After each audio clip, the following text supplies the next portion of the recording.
Fala pessoal, beleza? Aqui quem fala é Murilo, engenheiro civil, mentor da Aplicar Escola de Engenharia. Estamos começando hoje mais uma aula aqui, vamos falar sobre compartimentação vertical. E antes de a gente ir pro assunto aí, eu queria já pedir para deixar o like aqui embaixo, se inscreve no canal. A gente vem publicando aí semanalmente conteúdos de sanitário, de preventivo, e a gente está abrangindo cada vez mais informação. Se você tiver inscrito, você vai receber aí com frequência todas as nossas novidades, beleza? Então vamos seguindo aqui para a nossa aula. Bom pessoal, vamos lá então. Começando pela nossa estrutura da aula. Qual que é o objetivo aqui hoje? É aprender os conceitos de compartimentação vertical em edificações. Para chegar nesse objetivo, então, vamos ver os seguintes tópicos: a aplicação, ou seja, quando que precisa compartimentação, a definição, área máxima de compartimentação, compartimentação vertical na envoltória e no interior da edificação, que são os dois conceitos principais quando a gente fala de compartimentação, né? Que é na fachada do prédio e dentro do prédio. Então, a aplicação. Aplica-se aos imóveis onde a compartimentação é exigida conforme N1. O que significa isso? A gente tem a N1, onde a gente define as medidas de segurança para todas as edificações. Essas medidas de segurança elas são baseadas conforme a ocupação e conforme a altura de cada edificação.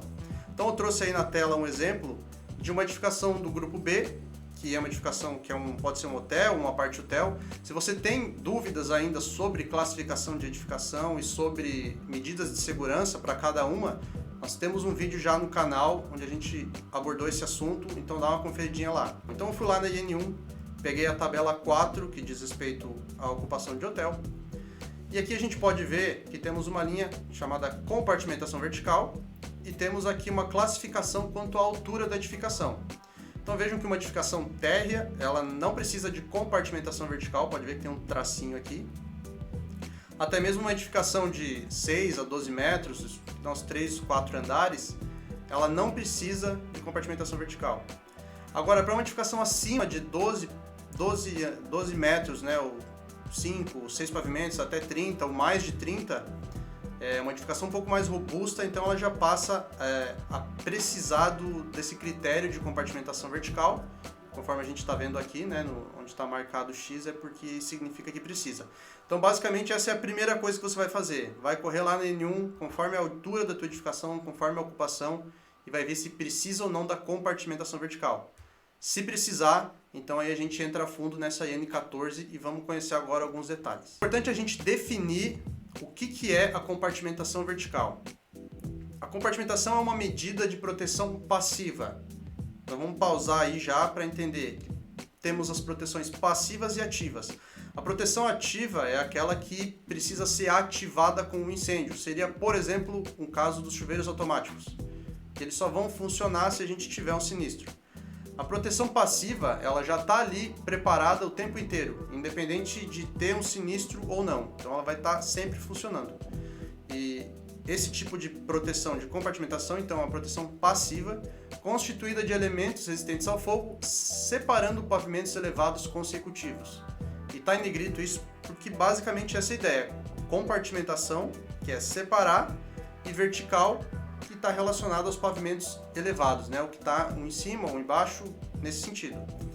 De tal modo que o incêndio fique contido no local de origem e dificulte a sua propagação no plano vertical. Ou seja, se você tiver um incêndio no terceiro andar, você quer compartimentar esse andar e evitar que esse incêndio atinja o quarto andar e aí se alastre por toda a edificação. Então, resumindo, essa é a principal ideia da compartimentação. É separar os pavimentos para, no caso de algum sinistro, você não ter problema em todos, você ter o problema só naquele único pavimento que teve o sinistro. E alguns elementos, então, utilizados na compartimentação vertical, que eu listei aqui, isso aqui está tudo conforme a IN14 do Bombeiro de Santa Catarina. As lajes, então, são um elemento importantíssimo de compartimentação vertical, as lajes da própria estrutura do edifício. O enclosuramento de dutos e escadas por paredes e portas corta-fogo também fazem parte. A selagem corta-fogo, que é onde a gente tem abertura de shafts, por exemplo, e a gente coloca algum elemento de vedação para evitar passagem de fumaça através desses dutos. E paredes resistentes na envoltória do edifício, que seria na fachada, isso a gente vai abordar com mais detalhe mais para frente, mas existem critérios de compartimentação específico para a fachada. Outro exemplo seria um parapeito ou aba resistente ao fogo também, que seria diz respeito à fachada. E registros nas aberturas de cada pavimento em dutos de ar, que são registros automatizados que na detecção de fumaça eles se fecham e evitam também a passagem de qualquer calor, de fumaça ou coisa nesse sentido. Então a gente vai entender um pouquinho mais de todos esses elementos agora. O conceito importante aqui é a área máxima de compartimentação. Então antes da gente entrar em todas as alternativas e possibilidades de compartimentação, a gente tem que entender que a inexistência ou a quebra da compartimentação, ela implica no somatório das áreas dos pavimentos para fins de cálculo da área máxima compartimentada, conforme a tabela 2. Então o que tudo isso quer dizer? Voltando lá para o nosso exemplo da edificação do tipo B, que seria o hotel, vocês podem ver que se eu tiver uma edificação de 9 metros de altura, eu posso ter uma área máxima de compartimentação de 4.000 metros quadrados. Ou seja, se eu tiver lá 2 pavimentos de 2.000 metros quadrados, eu posso manter eles sem compartimentação, ou eu posso ter uma quebra de compartimentação entre esses 2 pavimentos, porque eu ainda vou estar dentro da limitação dos 4.000 metros quadrados. E conforme você vai subindo, o risco da edificação vai subindo também, né, a altura dela, pode ver que para cima de 30 essa área já cai para 1.500. Isso significa que se eu tiver lá 3 pavimentos de 1.500 metros quadrados cada um, todos esses pavimentos têm que ser isolados entre si. Porque se eu tiver uma quebra de compartimentação entre eles, eu vou somar 4.500 metros quadrados e aí eu vou ter um problema porque eu vou estar extrapolando a área máxima de compartimentação. Então essa é a ideia dessa tabela e tudo que a gente faz e adota para a compartimentação vertical é buscando atender essa área máxima de compartimentação. A compartimentação vertical são considerados como elementos construtivos ou medidas de proteção. A gente vai entrar agora então nas alternativas que temos e como fazer essa compartimentação vertical, agora que a gente já entendeu para que ela serve, que tipo de edificação que vai ter e qual a área máxima de compartimentação conforme essa tabela aqui. Então vamos lá. Entre piso corta-fogo, que eu já abordei um pouquinho antes, que basicamente é a laje, tá? Então eu trouxe aqui um corte bem simplificado, só representando aqui a laje de uma edificação. Essa laje ela precisa obedecer um tempo de resistência, que a gente vai ver mais para frente, normalmente de 60, 90, 120, 150 minutos. Então é importante que o projeto estrutural esteja alinhado também com o projeto preventivo, para garantir esse tempo de resistência mínima e então considerar a laje como um elemento de compartimentação vertical. Além da laje, o enclausuramento de escadas por meio de parede, portas, corta-fogo de compartimentação. Então, a gente tem aí um desenho, porta, todas as paredes aqui são paredes resistentes ao fogo. E a escada, então, ela é um elemento de circulação vertical. Então nós estamos usando elementos de compartimentação horizontal, que seriam as portas e paredes, para fazer um enclausuramento vertical, porque a escada ela tem uma comunicação direta do prédio inteiro. Então a gente precisa adotar alguns outros elementos para conseguir fazer a compartimentação da escada. Então é dessa forma que a gente faz esse enclausuramento, por portas e parede corta-fogo na escada, que é o núcleo de segurança da edificação. Enclausuramento de postos de elevador por meio de parede de compartimentação. Então está aqui uma imagem de um posto de elevador, e todas essas paredes ao redor aqui são paredes corta-fogo, porque aquela história, se elas não forem, e no caso de um sinistro elas chegarem a ter uma entrada de fumaça ou de calor através desse duto, desse poço, na verdade, então esse calor ele vai se espalhando por todo o prédio livremente, né? Por isso que a gente não pode deixar a fumaça e o incêndio entrar nesse poço de elevador para evitar de afetar outros pavimentos. Então eles têm que estar todos enclausurados com parede corta-fogo. Selagem corta-fogo aqui, um outro elemento bem importante, tem essa imagem aqui para ilustrar. Então imagina que isso aqui é um shaft onde a gente tem a passagem de instalações, pode ser instalação hidrossanitária, pode ser instalação elétrica ou até mesmo instalações de incêndio. Normalmente o que o pessoal faria, né, deixar uma abertura na laje e passando os tubos, passando os eletrodutos, passando tudo sem nenhuma proteção adicional. Então, com a questão da compartimentação vertical, é preciso você prever elementos de segurança que façam o fechamento desse shaft em todos os pavimentos, que nem a gente está representado nesse elemento aqui, e com isso a gente consegue já isolar de um pavimento para o outro. Além desse fechamento da laje, a gente precisa ter um elemento nas tubulações, por exemplo, de plástico, que nem nessa imagem aqui. Imagina que isso aqui é uma tubulação de esgoto, talvez, ou de água, que ela seja de PVC. No momento do incêndio, essa tubulação de PVC, ela vai ser queimada, né, vai ser consumida, e se eu não tiver nenhum elemento de proteção para o tubo, o fogo ele vai passar exatamente por onde o tubo estava. Então, para evitar esse tipo de problema, a gente tem alguns elementos de proteção que eles ficam como se fosse uma fita ao redor da tubulação, e com o calor essa fita ela tende a esmagar e fechar essa passagem. Então, dessa forma a gente não tem passagem de fogo, nem fumaça, nem calor, e fica todo esse ambiente protegido e compartimentado. Registros e vedadores corta-fogo. Isso aqui é usado principalmente em sistemas de ventilação, de ar-condicionado. Pode ver que é um sistema automatizado, onde a gente tem um elemento aqui de passagem de ar e que ele vai estar diretamente conectado com o sistema de detecção de fumaça. Então, no momento que a gente tiver qualquer sinistro, qualquer detecção de fumaça dentro da edificação, vai ser acionado aqui o dispositivo e vai fechar essa passagem. Então a gente também já isola e impede a passagem do calor, da fumaça para outros pavimentos. Elementos construtivos corta-fogo de separação vertical entre pavimentos consecutivos. Então vamos lá. O que é isso aqui? Aqui a gente tem a fachada de uma edificação, um desenho na verdade, né? Então percebam que eu tenho aqui o segundo andar, entre o primeiro e o segundo andar tem uma aba e a mesma coisa do segundo para o terceiro. Pensa se a gente tiver um sinistro, um incêndio no segundo andar.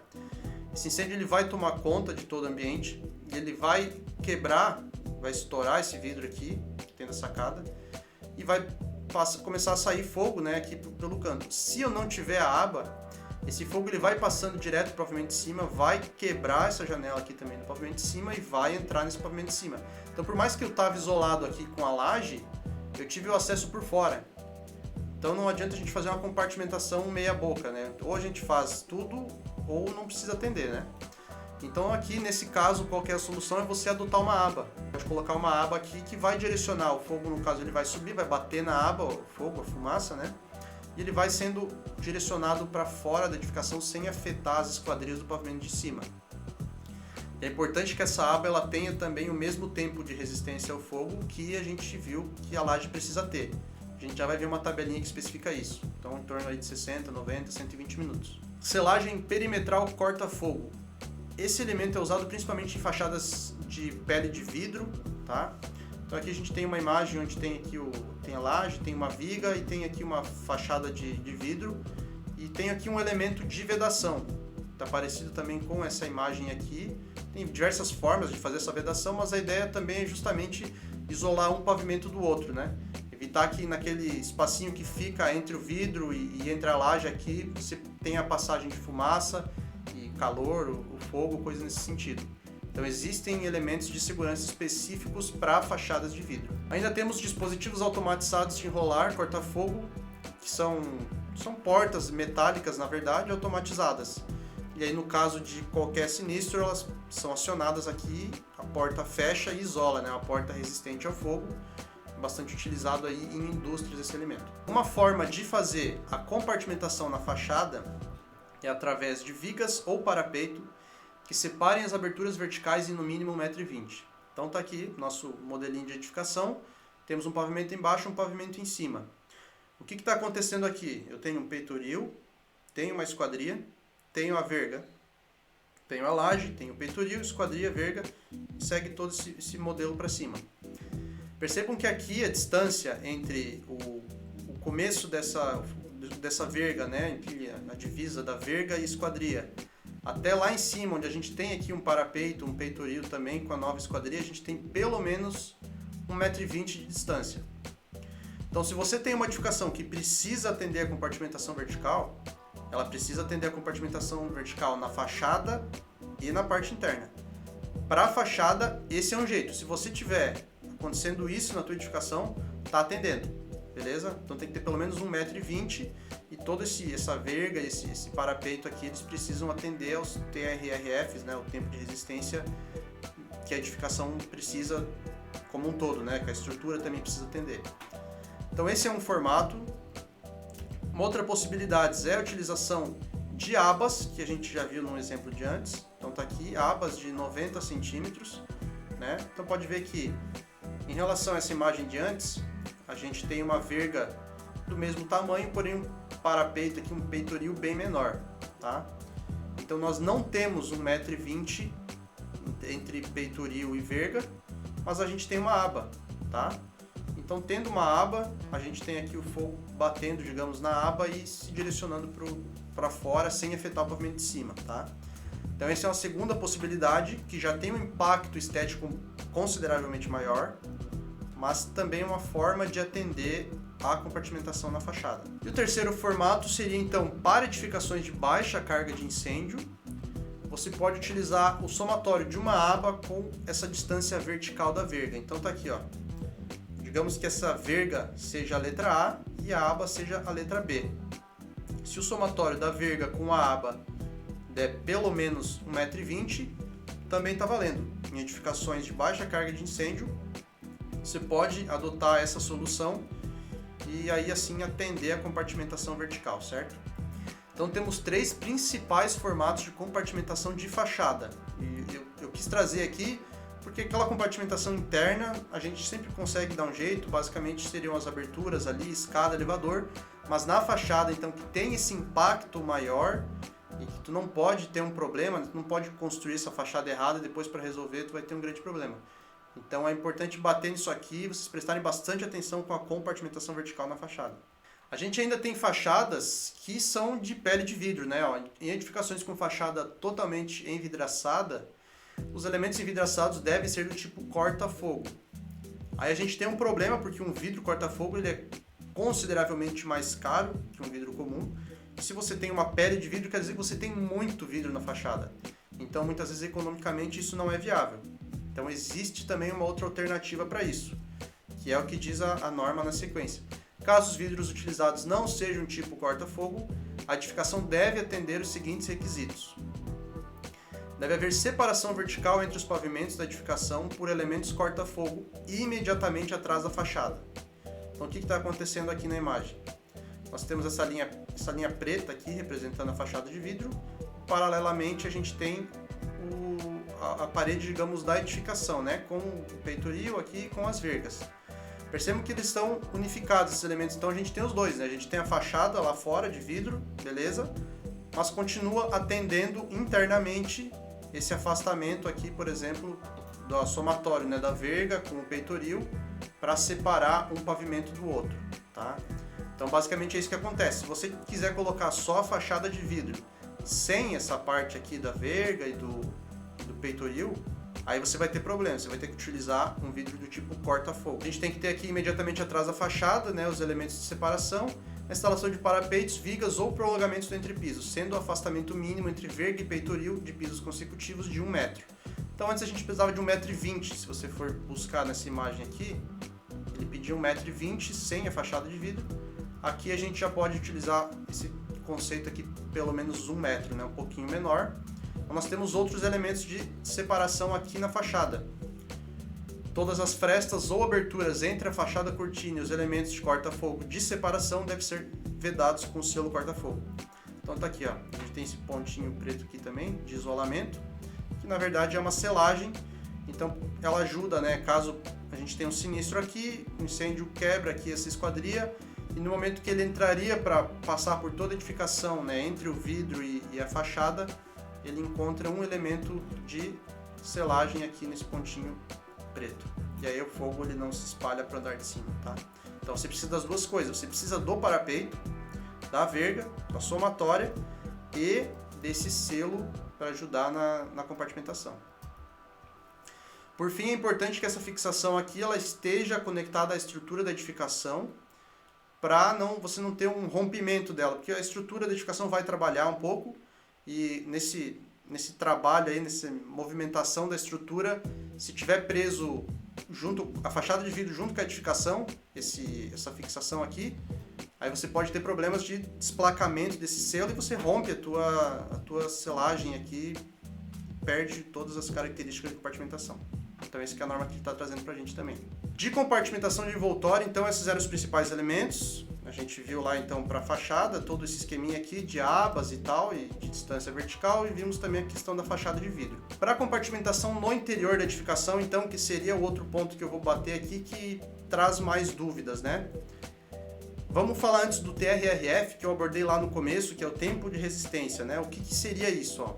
Então, os entrepisos eles devem possuir um TRRF estipulado, porém não inferior a 60 minutos, sendo composto por laje de concreto armado, concreto protendido ou outros materiais com resistência comprovada. Então, essa tabelinha 1 aqui também puxei lá da norma do bombeiro, IN14.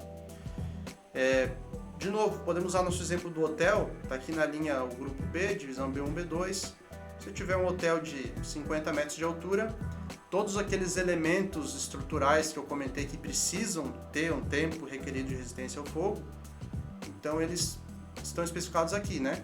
Se jogou aqui a altura de edificação, jogou a ocupação, se descobre se é 90, se é 120, se é 60, se é 180, tá? Então isso vai variar um pouco conforme a altura da edificação e conforme a ocupação. Mas no momento que você define isso é um ponto de partida até mesmo para o projeto estrutural, que todos os elementos estruturais têm que atender esses critérios, assim como aquelas abas que a gente viu aqui, essas vergas, todos esses elementos eles precisam atender essa tabelinha aqui, tá? Então isso é uma coisa bem importante para você avaliar no começo do seu projeto. E para fechar então, a gente vai falar de mais alguns detalhezinhos aqui das aberturas nos entrepisos, tá? Então a gente falou da fachada, especificamente falar um pouquinho da parte interna, que são algumas alternativas, né, para você também não limitar tanto arquitetonicamente a edificação. Então não se considera como quebra de compartimentação a interligação de no máximo 3 pavimentos consecutivos nos pisos acima do pavimento de descarga, por intermédio de átrios, escadas, rampas ou escadas rolantes, desde que o somatório das áreas não ultrapasse os limites de área máxima que a gente viu lá no começo, né, os limites da compartimentação aqui. Então tem uma imagem aqui de um saguão de hotel. Então você pode ver que tem um pavimento térreo aqui, né? Tem uma área de estar, tem a recepção e tem uma escada também acessando o segundo pavimento. Isso aqui é permitido, né? Por mais que você tenha que atender os critérios de compartimentação vertical, conforme você viu lá na IN1 lá no começo, você pode ter esse tipo de situação dentro da edificação, porque tem aqui um parágrafo específico permitindo isso, né? Então isso dá uma certa mobilidade arquitetônica aí para trabalhar e para deixar um ambiente legal e sem deixar de atender as normas de segurança. Outra coisa importante diz respeito à garagem também, que a interligação de pavimentos destinados à garagem não são considerados como quebra de compartimentação, independente do número de pavimentos utilizados. Então o que acontece muito, né, nas garagens, se tu tiver 3 ou 4 ou 5 pavimentos de garagem, né, aqui a gente tem garagem embaixo, garagem em cima, você tem uma conexão com rampas, tá? Então aí seria também bastante complicado você fazer uma compartimentação nessas rampas, né, o tempo inteiro fechando e abrindo para isolar. Então tem essa possibilidade também. A norma permite você interligar esses pavimentos através de rampas sem a quebra da compartimentação. Nessa aula era isso, então a gente falou da definição, entendemos o porquê usar a compartimentação vertical, entendemos como descobrir se a minha edificação precisa ou não, conhecemos os principais elementos de compartimentação. É claro que no momento que você pegar o teu projeto e você tem que fazer a compartimentação vertical, você precisa avaliar todos esses elementos e ver quais deles se encaixam e quais deles não. Se você tem alguma dúvida específica sobre compartimentação, você deixa aqui no comentário, tá? A gente pode fazer mais uma aula discutindo a compartimentação de um edifício real, né, trazendo os elementos aí que precisa e que não precisa ter. Lembrando que na legislação lá do Corpo de Bombeiros tem mais elementos, tem mais informações, tem mais exceções que são bem específicas, tá? Então você abre lá, dá uma lida em tudo, tem bastante informação mesmo, que a gente trouxe um panorama geral para introduzir o assunto e a gente fica à disposição em caso de dúvidas. Não esquece de deixar o like aí se gostou, se não gostou deixa dislike também, a gente precisa saber o feedback de vocês, deixa um comentário, se inscreve no canal e até o próximo vídeo. Um abraço!